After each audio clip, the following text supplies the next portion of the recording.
Olá pessoal, sejam bem-vindos para a correção do exame. Do exame.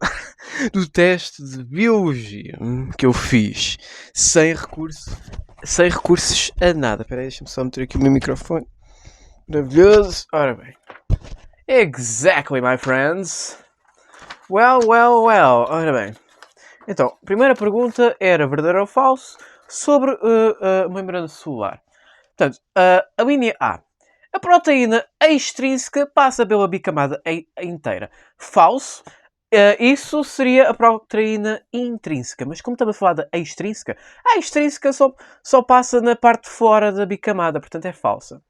B. Os glicolípidos pertencem ao meio extracelular. Verdadeiro. Realmente, os glicolípidos estão na parte extracelular da célula.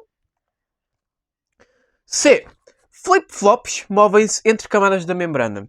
Verdadeiro. Realmente os movimentos flip-flops podem mover-se entre camadas da membrana. E depois também tem o movimento lateral, que são os fosfolípidos, a poderem mover-se na mesma camada. Mas está certo, realmente isto é verdadeiro.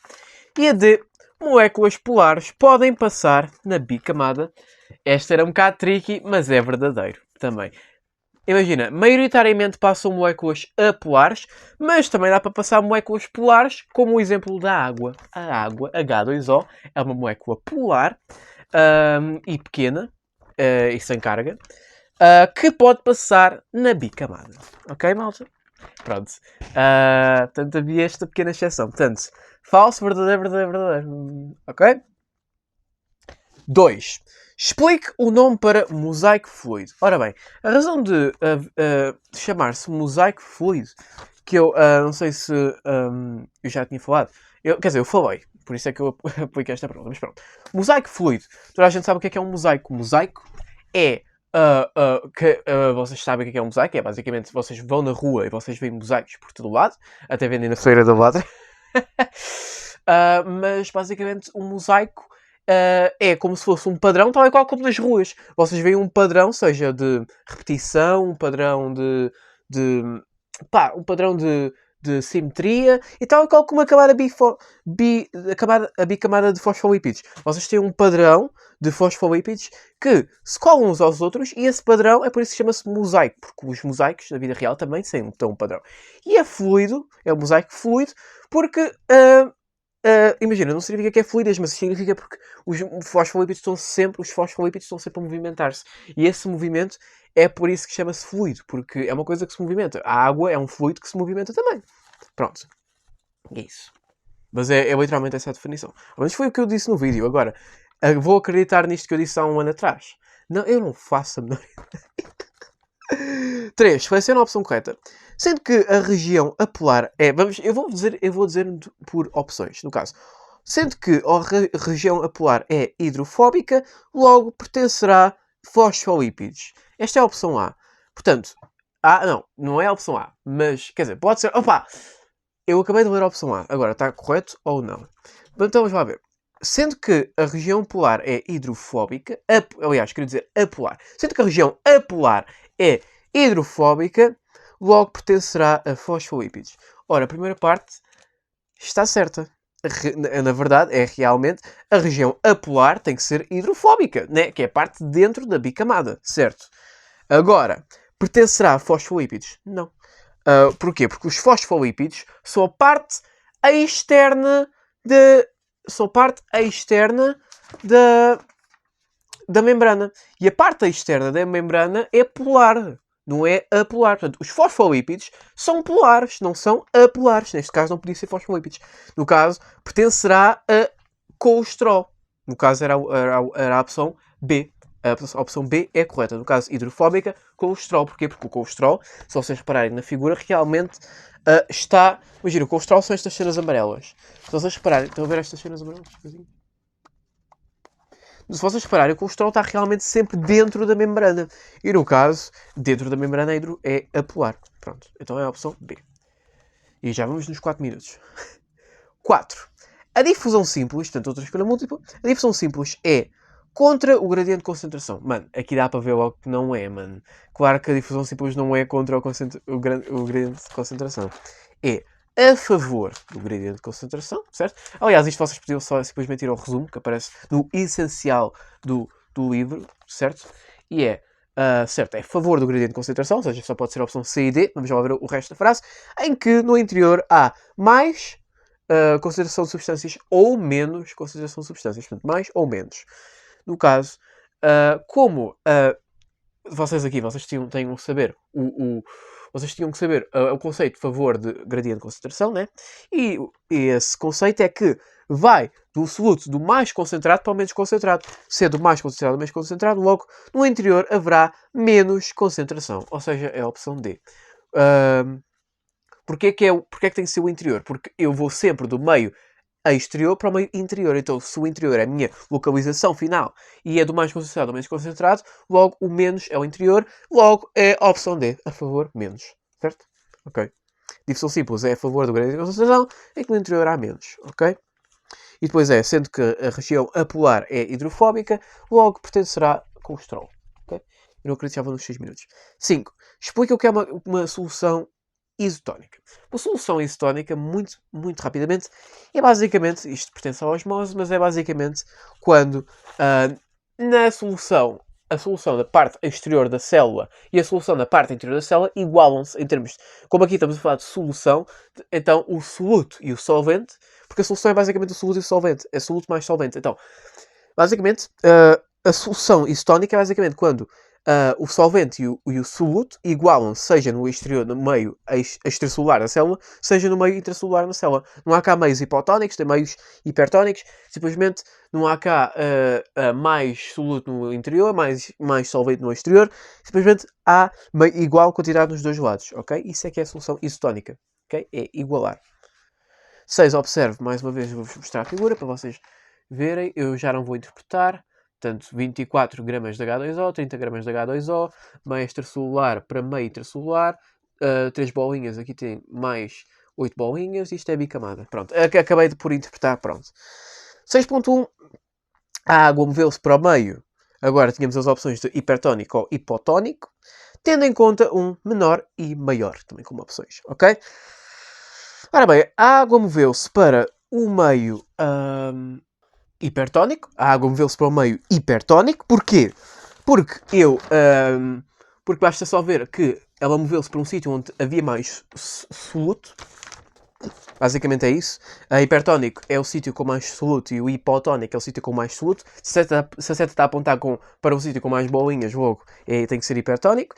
E depois, ou seja, só podia ser a opção A e C, ou A ou C, e depois vamos lá ver, tendo em conta um menor potencial hídrico ou maior potencial hídrico. E eu acho que enganei-me aqui. Pois eu enganei-me aqui. Eu repeti a opção A com a opção C. Damn it. A opção A é menor e a opção C é maior. Ok, não interessa. Mas já, tendo em conta um menor potencial hídrico. Ok? Portanto é a opção C. Este tem um menor potencial hídrico. Ok? Porquê é que tem um menor potencial hídrico? Porque, como o soluto vai ocupar espaço no meio hipertónico, quanto mais soluto, menos solvente. E quanto mais solvente, menos soluto. Toda a gente sabe isso. Então, basicamente, o potencial hídrico, como o próprio nome diz, é a água, é o solvente. Logo, se há mais soluto, há menos solvente. E se há menos solvente, logo é menor potencial hídrico. Okay? 6.2. O objetivo da osmose foi concluído. Explique. Portanto, claramente estes valores da água teriam uma importância. E no caso, o objetivo da osmose não foi concluído. Porquê? Porque o objetivo da osmose é igualar o solvente nos dois lados. O objetivo da osmose é igualar no meio extracelular a mesma quantidade de solvente que no meio intracelular. E no caso aqui da figura temos 24 gramas no lado extracelular e temos 30 gramas no lado intracelular. Se vocês quisessem completar a resposta, até podiam dizer que para igualar se dava ter 27, 27. No caso, fazendo a média, 24 mais 30 dividido por 2 dá 27. Portanto, o objetivo da osmose só seria concluído se tivesse 27 gramas nos dois lados. Ok? Pronto. 7. No meio hipotónico, depois havia um espaço, 1. Portanto, no meio hipotónico, A entra, C sai, ou B sai, ou C igual a água. No caso, no meio hipotónico, entra-se água. portanto é 1A, portanto no meio protónico entra água, depois havia outro espaço 2, o volume, no caso, ou aumenta o volume, ou diminui o volume, ou normaliza o volume, neste caso também é 1, aumenta o volume, ficando-se com células, depois é A, plasmolizadas, B, túrgicas ou C, hipotónicas. No caso temos B, túrgidas, ok? Portanto é A, B até agora. E depois podendo-se arrebentar, certo? Sendo assim, uma A, lise celular, B, pressão de turgescência ou C, resistível. Provavelmente aqui houve mais dúvidas, mas é A, lise celular. Portanto é A, B, A. Não houve nenhuma C, ok? A C só foi adicionada à toa. Aliás, todas as respostas da C são estúpidas. Mas, já. Portanto, é 1A, 2A, B, 3B, 4A. Portanto, eu posso explicar. Portanto, entra água. Claro que se entrar água, o volume também tem que aumentar, certo? O volume, claro, também tem que aumentar. As células ficam túrgidas. Se fosse plasmolizado, o volume diminuía, mas como o volume aumenta, é túrgido. E depois é a lise celular, porque a gente aqui está a falar de células animais. Como é que eu sei que aqui a gente está a falar de células animais? Vocês devem estar a pensar, certo? Porque aqui no enunciado diz podendo-se arrebentar. Só nas células animais é que se arrebenta. Porque se não arrebentasse, seria resistível ou até pressão de turgescência. Ok? Se eu tivesse falado de plantas animais, podia ser a B ou a C. Portanto, a A é a única que seria nas células animais. Certo? Pronto. Porquê? Porque nas plantas resiste. O volume da água resiste. Ok? Só nos animais é que não resiste e arrebenta. Ok? Por isso é que é lise celular. Ok? 8. A difusão facilitada depois é não gasta ou gasta energia, sendo usada para permease ou membrana. Ok? Bom, na difusão facilitada não se gasta energia, não é? Isso é só no transporte ativo que se gasta energia, portanto é um transporte passivo. E difusão facilitada não gasta energia, sendo usada a permease, ok? A membrana é só nos transportes não mediados, né? Neste caso estamos a falar da difusão simples e osmose, ok? Na difusão facilitada já se usa a permease, portanto é a opção A, não gasta permease, ok? 9. Explique porque é que a velocidade da entrada de soluto não é diretamente proporcional como a difusão simples. Então, como vocês sabem, a difusão simples, a velocidade de entrada do soluto da célula é diretamente proporcional à concentração do soluto no meio extracelular, certo? Mas isso não acontece na difusão facilitada. Porquê? Porque a difusão facilitada, porque imagina, na difusão simples, vocês podem, imagina, como as moléculas até são mais pequenas, as moléculas podem entrar muito mais facilmente e muito mais rapidamente, simplesmente, diretamente pela bicamada fosfolipídica. Enquanto na difusão facilitada, a única forma do soluto, ou dos íons, ou whatever, entrar, a única forma de os íons entrarem é pelas permeases. E a quantidade de permeases, claramente, é limitada. Enquanto que a quantidade de camada fosfolipídica é muito maior. É praticamente muito maior. Então entra-se muito mais rapidamente átomos e pronto, whatever, para a difusão simples. Mas enquanto na difusão facilitada, como temos permeases, como temos estas permeases aqui, estas pequenas moléculas, imagina, na difusão simples podes só entrar rapidamente aqui nos lados, mas na difusão facilitada tu precisas de... É como se fosse uma lista de espera, tu precisas mesmo de esperar. É muito complicado e é por isso que vocês podiam até dizer que no gráfico da difusão facilitada simplesmente aqui aqui a meio, na parte da velocidade de entrada do soluto, Porquê é que para? Porque todas as permeases já estão cheias com esses íons ou moléculas polares. Como essas permeases já estão cheias, logo a velocidade de entrada para. Porque como já estão todas cheias, já não se consegue continuar com a entrada de soluto. Então para a velocidade, a difusão facilitada. E é por isso que a velocidade não está diretamente proporcional com a concentração do soluto, ok? Enquanto na difusão simples é só entrar na boa, não há lista de espera, não há nada disso, ok? Pronto. Claro que vocês não precisam dizer isto tudo, mas pronto, é só para explicar bem.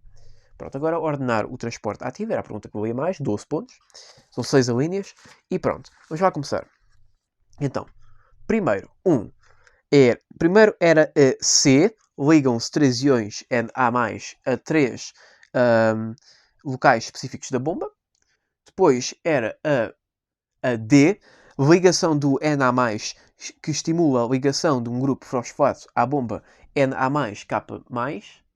Depois é a bomba NaK+, muda de forma, diminuindo a afinidade pelo Na+. Depois é a F, ligam-se dois íons K+, a dois locais específicos, libertando fosfato. E depois era a opção B, bomba fica com menor afinidade por K+. E depois era a E, K+, é libertado na bomba. Ok? Pronto. 11. Os leucócitos... isto era fácil, mano. Vá lá. Os leucócitos... Eu podia ter feito uma pergunta muito mais difícil, mas pronto. Acho que esta, aliás, era a pergunta mais simples que eu podia fazer nesta unidade. Os leucócitos... Eu só não queria dizer isso no texto, mas pronto. Os leucócitos, ao ingerir bactérias, sofrem... Agora é endocitose ou exocitose. Malta, se eles estão a ingerir... Estão a fazer entrar, estão a ingerir. Eu, quando como maçã, a minha maçã entra no corpo. Como é entrar, é endocitose. Exocitose é saída. Ok? Pronto, então só podia ser a ou a C. Vamos lá ver. Sofrem endocitose, que se chama, não é pinocitose, é fagocitose. Porquê? Porque a fagocitose engloba partículas sólidas. E a pinocitose aglomera gotículas de fluido. Não estamos a falar de gotículas de fluido extracelular. Ok? Portanto, era a opção C. Ok? Não é extracelular. Pronto. Asiano.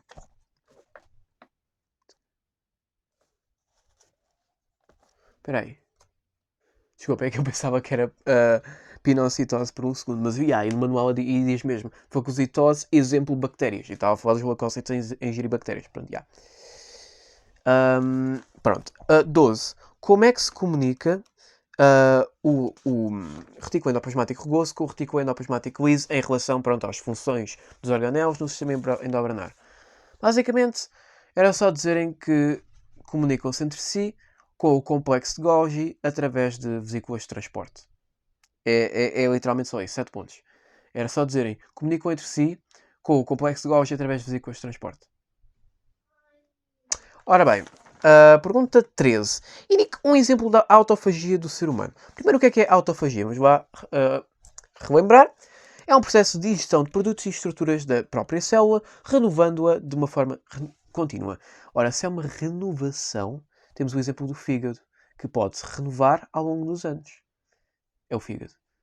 Até porque eu acho que se vocês forem aqui se vocês podem ir aqui à página 99, aparece aqui na parte do saber mais, uma célula humana do fígado recicla metade das suas macromoléculas a cada semana por ação do lisossoma. Isso é a autofagia. Fígado. Ok?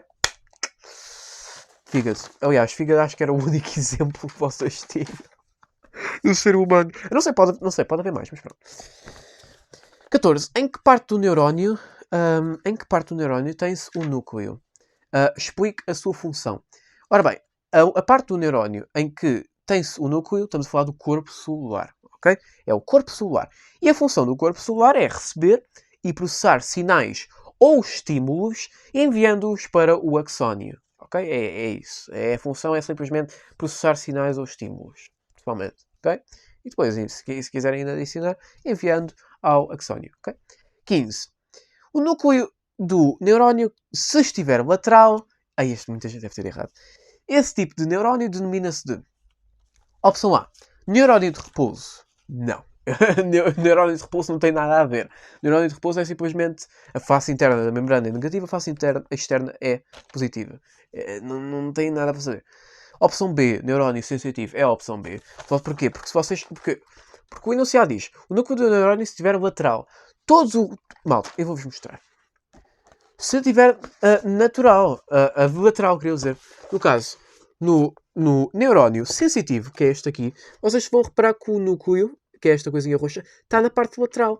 Não está no centro como os outros tipos. No caso, temos este aqui o neurónio motor, que era a opção C, mas aqui o neurónio está no centro, não está na lateral. Como eu disse no próprio teste, não podia estar numa forma vertical, aqui está na forma vertical, e também temos na opção D, neurónio associativo, mas isto também está na vertical, o neurónio. Só esta aqui é que o neurónio está aqui na lateral, ok? Portanto, era a opção B, neurónio sensitivo. Esta pergunta era um bocadinho mais complicada, mas pronto, é a vida. It's life. 16. Atinge-se o limiar da ação na... portanto, era despolarização ou repolarização, vamos lá ver. E era na despolarização, como é óbvio, mano. Pois era por transporte ativo ou por difusão facilitada. Esta parte, se calhar, é um bocadinho mais complicada, mas era por difusão facilitada. Ok? Difusão facilitada. Até porque eu posso ler literalmente o manual. Na parte da despolarização diz aqui. No caso seria a opção D. No caso de despolarização e por difusão facilitada. Eu até posso ler. Com a chegada do estímulo, os canais de sódio abrem e fecham. Pronto, isto não interessa. Por difusão facilitada. Os canais de K+ estão fechados.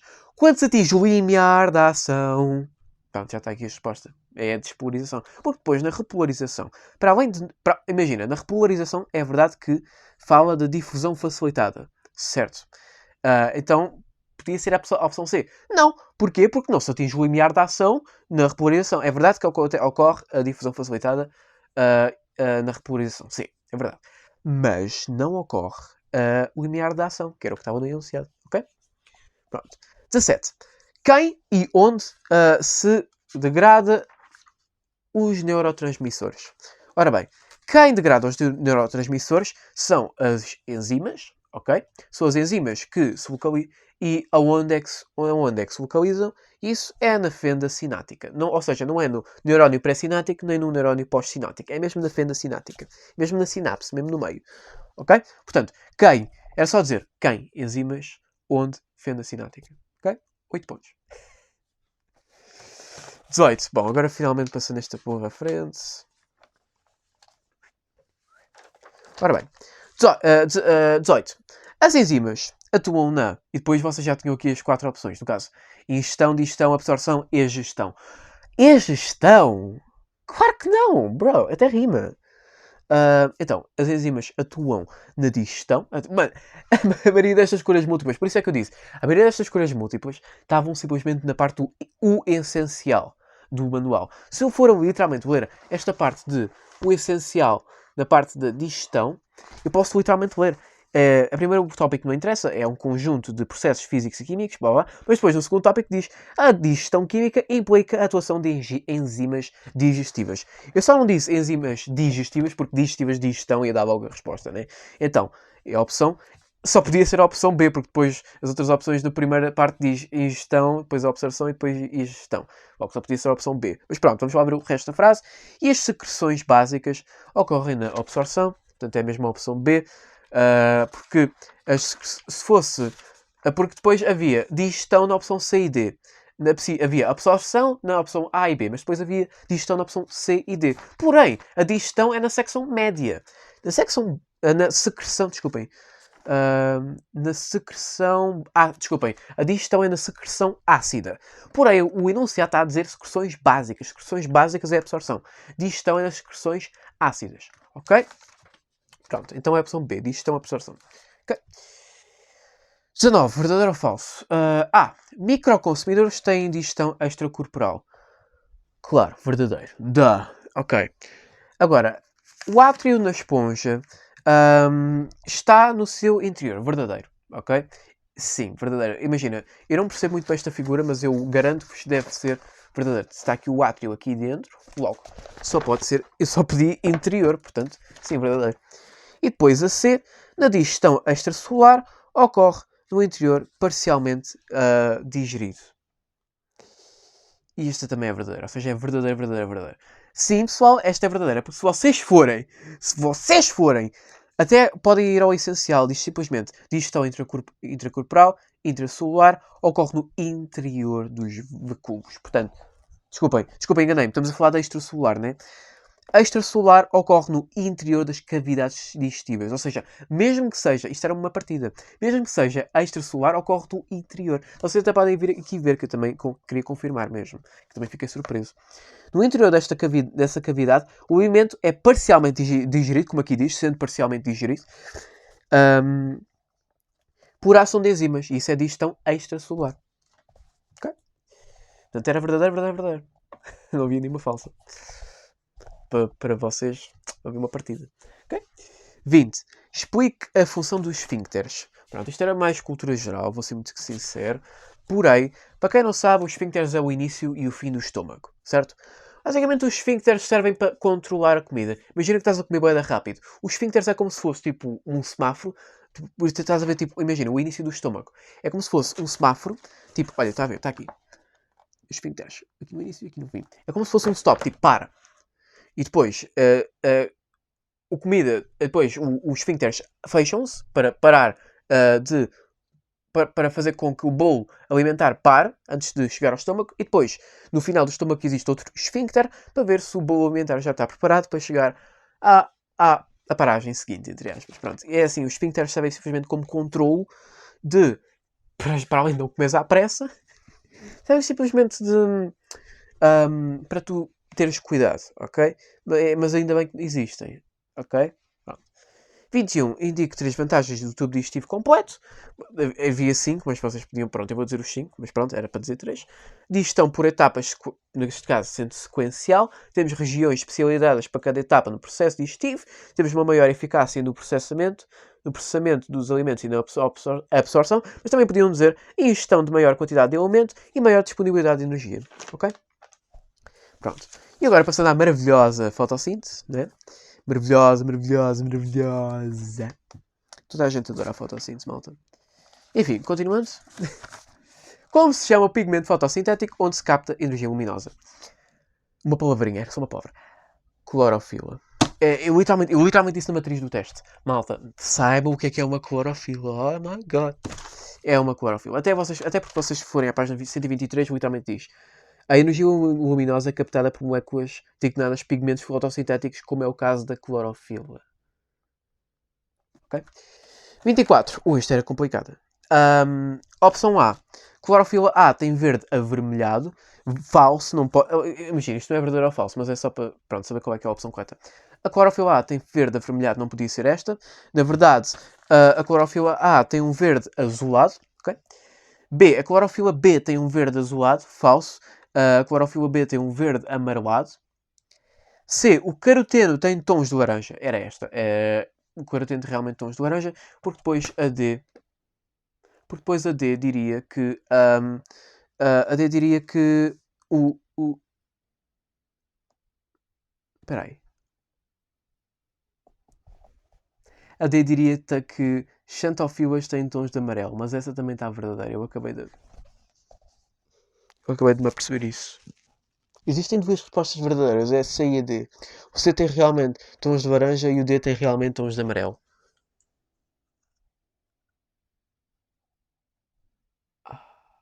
Ok. Não interessa. Quer dizer, interessa, mas... Ao mesmo tempo, pá, olha, que sois. Pronto, eu agora vou ter que mudar de ângulo, porque o meu telemóvel está sem bateria e eu preciso de arranjar um ângulo perfeito para o carregador, mas pronto. Enfim, continuando. Então havia duas opções corretas, era a C e a D, pelo amor de Deus. Mas também era difícil, portanto, I will let this one slide. 25. Portanto, havia 50% de chance de acertarem. 25. Relacione bactérias aeróbias com o Angelman. Pronto, esta era um bocadinho mais complicada. Aliás, esta era a mais complicada do teste, mas pronto. Basicamente, as bactérias aeróbias estão relacionadas com o Angelman, em que o Angelman... Imagina, primeiro vocês têm que saber o que é uma bactéria aeróbia. Neste caso, uma bactéria aeróbia significa que necessita de oxigênio para sobreviver. Certo? Ora bem, o que é que o Angelman então fez na experiência dele? O Angelman meteu oxigênio no espectro da ação da fotossíntese, certo? E ele notou que nos nanómetros, no comprimento da luz visível, certo? Nos nanómetros, da experiência dele, ele verificou que as bactérias aeróbias estiveram nos mesmos sítios ou seja, o que é que eu quero dizer? O O2, bastava vocês dizerem, o O2 e as bactérias aeróbias são diretamente proporcionais. Neste caso, as bactérias foram influenciadas pelo oxigênio. Se vocês repararem neste gráfico, existe uma maior quantidade de bactérias nesta parte, nos 400 nanómetros, como a gente até já viu na aula passada, e também tem aqui uma altura grande nos 700 nanómetros. Agora, temos aqui outro gráfico que representa o oxigênio, que nós sabemos que as bactérias aeróbias precisam de oxigênio, e vocês podem reparar que tem exatamente o oxigênio aumenta exatamente nos mesmos sítios das bactérias aeróbias. Ou seja, nos 400 nanômetros e nos 700 nanômetros. O que é que eu quero dizer com isto para concluir? Basicamente, as bactérias precisavam do oxigênio para sobreviver. E é por isso que o Engelmann usou as bactérias usou as bactérias para perceber, para mostrar como é que varia a taxa da fotossíntese com os comprimentos da onda da luz visível. Sendo aquelas as bactérias. Sendo aquelas bactérias os resultados observados por Engelmann ao mock. Ok? Pronto. Porquê? Porque a gente conseguiu observar que as bactérias foram mais para os 400 nanômetros e os 700 nanômetros, que é onde havia mais oxigênio. Certo? Pronto. Acho que é isso. Ok, depois a 26 era simplesmente no final da energia. No final, a energia liberta-se sob forma de calor. Ok? Não era fluorescência, calor. Porquê? Porque o calor é o último passo, é o quarto passo. A fluorescência é o terceiro passo. Ok? Portanto, como diz o final, no caso estamos a falar do calor, porque o calor é realmente a fase final. Pronto. Então só podia ser a B ou a D, vamos lá ver. O gráfico sobe o comprimento de onda desde e acerca do espectro de absorção. Ok? Só o espectro de absorção é que fala do comprimento da onda da luz. Até porque a gente acabou de ver isso. Isto é um espectro de absorção e realmente aí fala-se do comprimento da onda da luz. No caso só podia ser o espectro de absorção. Ok? Portanto, neste caso seria a opção D. D, exatamente. Calor-absorção. Ok? Não podia ser a ação, porque a ação simplesmente fala de variação de taxa fotossintética. Mas a gente está a falar de o comprimento da onda. Okay? 27. Verdadeiro ou falso? NADPH resulta da oxidação de NADP+, e 2 eletrões. Falso. O NADPH resulta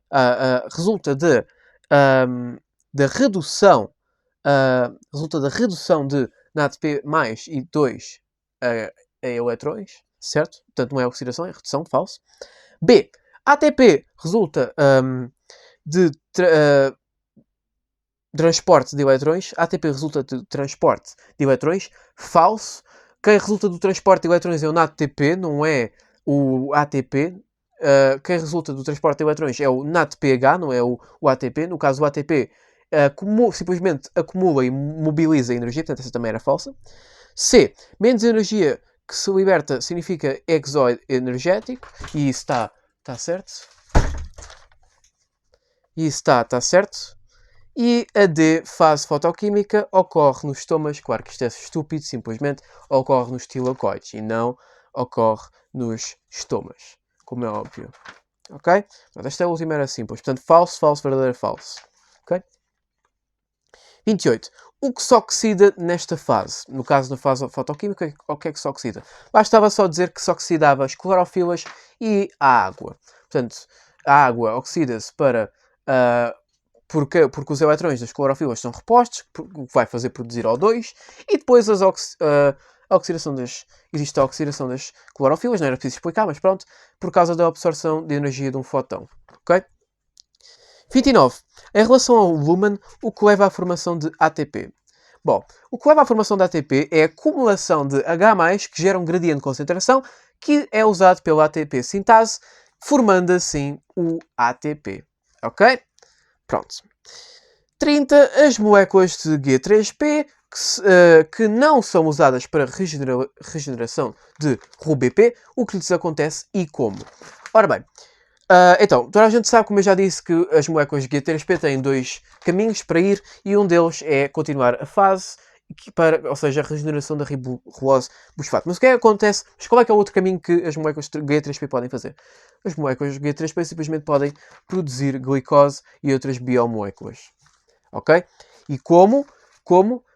Simplesmente, ou seja, podem produzir açúcares. É por isso que a segunda fase literalmente chama-se redução e produção de açúcares. Porquê? Porque o outro caminho é a produção de açúcares. Porquê? Como? Porque ao formar uma triose, o gliceraldeído 3-fosfato pode ser utilizado para a produção de glicose, por causa da formação de triose, por causa dos compostos de 3 carbonos produzidos anteriormente, que são fosforilados pelo ATP, e depois reduzidos para NADPH. E é assim como se produz açúcar, que é o outro caminho que o guia 3P pode fazer. Ok?